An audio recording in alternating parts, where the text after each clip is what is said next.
Sama sih eling dhewe Bapak. Dunia ora melok duwe hak mbok pikir lha opo, santai wae. Ono corona ya tuwenang, ono apa ya tuwenang. Mati ya mati ae biasa. Coba kita zaman dijajah Belanda, kayak apa susahnya kita?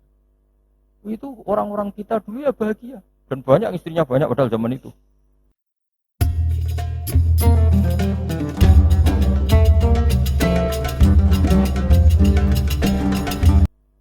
Betapa bahayanya kalau kita ini terus kemudian tidak ada ulama, tidak ada kiai.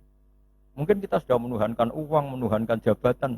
Tapi barokahnya banyak ulama, banyak kiai. Kita hanya menuhankan Allah Subhanahu wa taala. Ono corona ya tuwenang, ono apa ya tuwenang. Mati ya mati ae biasa. Coba kita zaman dijajah Belanda, kayak apa susahnya kita? Itu orang-orang kita dulu ya bahagia dan banyak istrinya banyak padahal zaman itu. Padahal zaman sekarang aja susah, zaman itu sudah. Coba kita nong kuno-kuno itu. Istrinya rata-rata satu apa banyak. Padahal zaman dijajah. Artinya nikmatnya Allah itu nggak kurang pasal. Yang bahagia ya banyak. Sekarang zaman modern yang susah juga. Itu kalau kata Mbak Mun, pangeran tetap sitok. Jadi pangeran tetap Allah. Nggak usah kamu teliti dunia, nggak podo yang pangerannya podo. Artinya mulai Nabi Adam sampai kiamat, ya ono seneng, ono susah, ono kasil, ono rakasil. Itu rasa buat teliti, terus ngono mesti ngono. Jadi kira usah penelitian zaman Nabi Adam. Kok polanya sama? Ada yang tertawa, ada yang menangis. Ya ada saat tertawa. Hubungan bojo buat teliti satunya podo. Kadang yang mesra, kadang yang tukaran. Ya sudah sama. Kancanan yang ngono, kadang seneng, kecewa, itu ngono. Akhirnya kita belajar dari itu ngelmoni. Termasuk akhirnya ada Imam Syafi'i, ada yang ngarang hikam. Cara ngelmoni itu ya lucu lama itu. Malah enak digedingi wong akeh, ora diutangi. Yo kira-kira yang utang Haji Hilmi itu yang kenal apa yang geding? Yang kenal, orang kenal juga enggak baik. Makanya kata Imam Syafi'i ditanya, orang sehebat jenengan ternyata yang benci banyak. Imam Syafi'i jawabnya enak. Waman asa'a ilaika faqad atlaqaka. Sebenarnya orang benci kamu itu positif.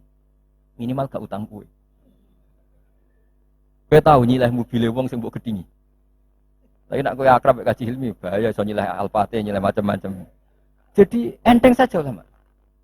Ada orang cerita Imam Syafi'i. Imam Syafi'i orang yang tadi nyucup jenengan, hormat jenengan, ternyata setelah di luar ngerasani jenengan.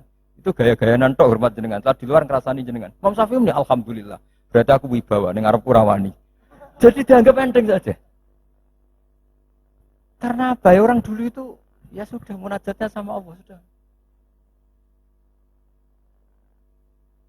Hikam yang ngarang hikam ini cerita bahwa harus dielmoni. Hikam itu malah lebih gampang lagi.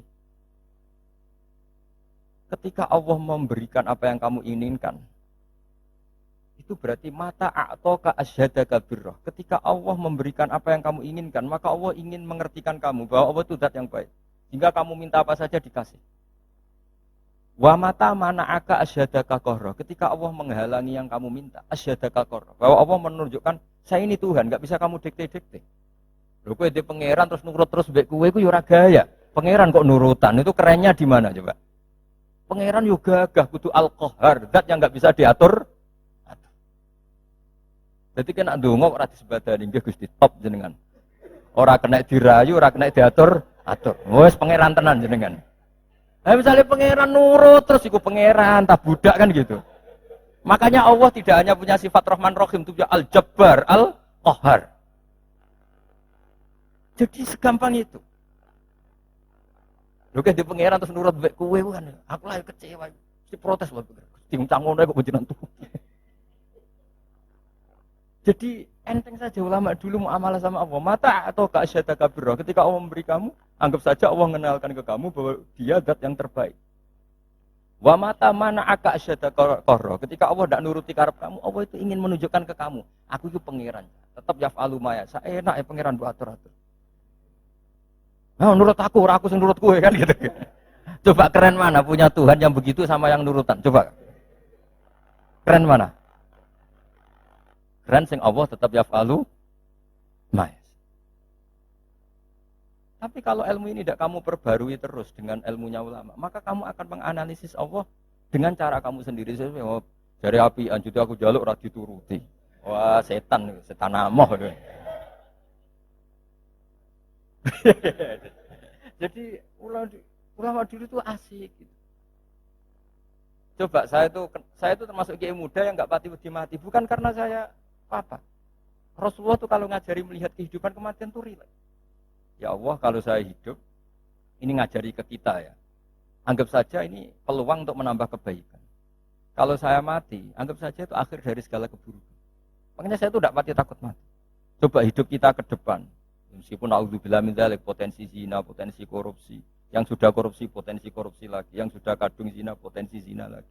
Yang bisa ngakhiri itu apa coba? Mati. Jadi kalau melihat gitu mati, kalau kamu mau mati, matur nuwun Gusti. Mumpun niki terakhir kula mun mboten saged elek malih. Matur nuwun. Loh, enggak ini cerita. Jadi jangan melihat sisi mati ini keburukan karena itu akhir dari segala kejelekan kita dan akhir dari segala potensi. Kalau kamu tidak jelek sekarang kan potensinya tetap bisa soleh-soleh kayak kue udah kuat suwe kan nggak ada jaminan gitu maksudnya kan nggak ada jaminan. Kamu sekarang nggak korupsi kan nggak ada jaminan kalau nanti jabat kan bisa aja karena nggak ada kesempatan saja. Jadi segampang itu sehingga kita ini akhirnya melihat mati itu biasa bukan ya karena urip ya apik mati ya habis. Inna sholati wa nusuki wa mahyaya wa mamati lillahi rabbil. Makanya Bapak dulu saya ini kan termasuk wis kiai. Sebenarnya problem saya ya sudah berat ya, kalau nuruti umat macam-macam. Tapi ya, saya masih eling dewe Bapak. Dunia ora melok duwe hak mbok pikir lha opo santai wae. Dunia ora melok duwe kok mbok pikir. Itu kali ngene aku mikir jenang mubaroke Pak Hilmi kan ora melok duwe kok tak pikir. Ya penting mikir sing duwe kan gitu. Ya sama gitu, wong duwe ora melok duwe kok mbok pikir. Ya penting pikir sing duwe kan. Cara kasarane kan. Makanya hikam ngendikan da'it tadbir fama qoma bi ghairik la tuqim bi nafsak. Wis ora usah mikir nemen-nemen. Dunya iku ana sing duwe.